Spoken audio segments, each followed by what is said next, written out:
Cinema తీసినందుకు నాకు ఎంత సంతృప్తి అంటే నేను చరిత్రలో నిలిచిపోయిన వ్యక్తిని అయిపోయినా.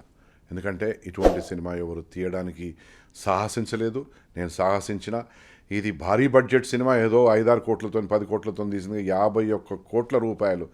నా ఎన్ని కష్టాలు పడ్డానో ఎంత ఎంత ఇబ్బంది పడ్డానో నాకు తెలుసు.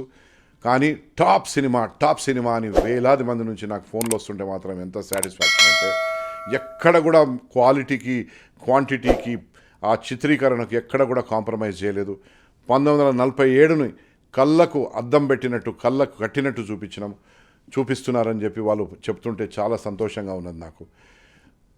ఏ సినిమా ఏమైందో కానీ ఈ సినిమా మాత్రము మామూలుగా ప్రభంజనం సృష్టించదు.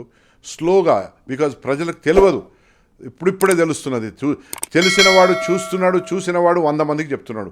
ఆ 100 మంది ఇంకో 1000 మందికి చెప్తారు. ఇంకో రాబోయే రోజుల్లో కనీసం కొన్ని